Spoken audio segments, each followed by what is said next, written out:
Handling upsets and disagreement with your employees is the number one thing that's going to keep you from growing and not growing, because an unhappy employee will not come to work.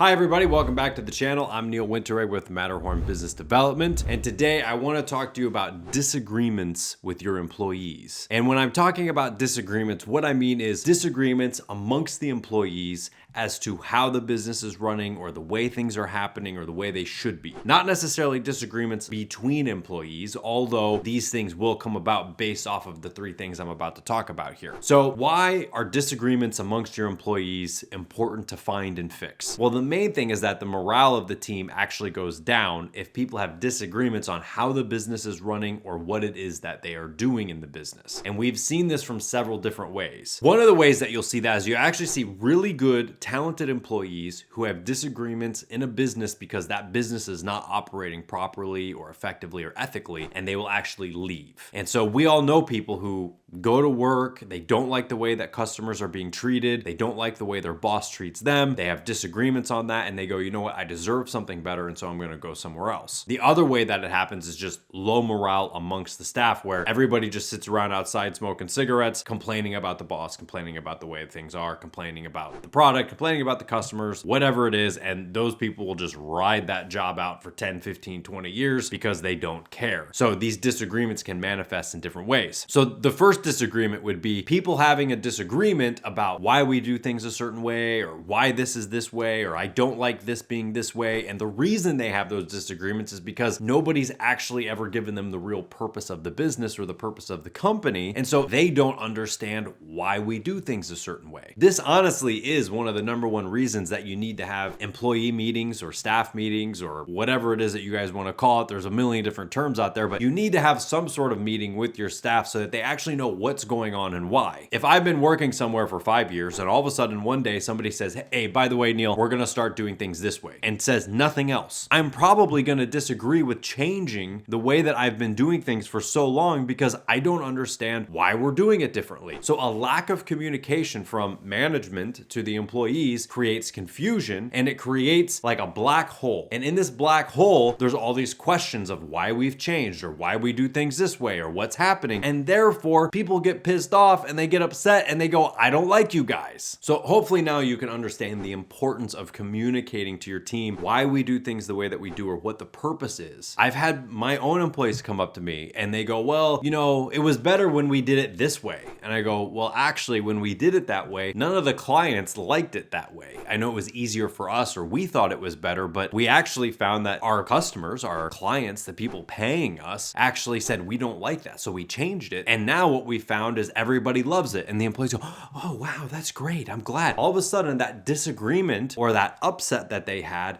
disappears because now they know why we changed or what we did differently and what's working out. So that type of communication amongst your employees is key to making sure that they're happy and they understand why they're doing what it is that they're doing. So the second type of disagreement that comes up is when a staff member feels like they really understand the business or they really understand what their position or their job is, and that there's a better, easier way to do it, and they don't feel like somebody's listening to their suggestions. Now, this is different from number one, because number one is like, well, I don't understand why I'm doing it. Whereas number two is actually somebody going, hey, guess what? I'm the best that you've ever had doing this. And I'm telling you, if we do it this way, it's going to be better for everybody. And the manager or the boss or whoever's going, no, you don't know what you're talking about. This is my company. I know what I'm doing. And so they feel like they're being ignored or they feel like they're not being listened to. Now, maybe the idea that your employee is coming to you with is completely crazy. Believe me, a lot of them are completely crazy when they think they know how to do it better. It happens. But sometimes you have to sit there and go, you know what? If we did do it this way, it might actually work better. Or, you know, we could do what you're saying and we could do this, and now we've really got something. Then an employee feels like they can contribute. People really, really, really like contributing and helping their boss, their employee, the company that they work for, even other people in the environment and in society. People like helping people, believe it or not. And if they feel like they're not being listened to, then they create disagreements, and it creates an upset, or it creates a situation where an employee doesn't feel like they're important to you. And a good employee is somebody who feels like it's their business as well, and they really take it seriously what it is that's going on. A bad employee could care less as to what's going on. You could completely change everything that you do, and the bad employee will just keep showing up. Clock clocking in and clocking out, not caring at all what changed. That's not a good employee. A good employee really feels like they're connected and that they're part of it and that they can contribute. Now, the third type of disagreement is really just a bad apple in the group who's creating upset or creating discord amongst the staff and saying things that aren't true, getting everybody riled up, and then staff have really bad ideas about things. Well, you know, things were better until you decided to do this and this and this, and you go, I didn't do that. No, we did that because of this. And people go, oh, really? Okay, that means that there's a really bad apple who is creating a lot of discord and upset amongst your employees. So that would be like the third type of disagreement. It's like a false narrative or a false upset or false disagreement because somebody's creating that amongst the group. Some people just have to have drama in their lives or else they're not happy. So you probably have somebody like that going in there. Now, why this is important is, again, coming back to the fact that your job as a boss, as a business owner, as a manager, whatever it might be, your job is to make sure that your employees are happy and that they feel like they're contributing to the forward motion of a company. Why people don't sometimes like working for large corporations or really large places is they feel like they're just the guy who's doing this every day and it's not actually doing anything. Whereas if it's a small group or a small business, they feel like every time they're doing their job and they're doing this and they're doing that it feels like it's contributing to a forward motion. And you can make anybody, even a large company, feel like they're part of a family if good communication is going back and forth between the boss,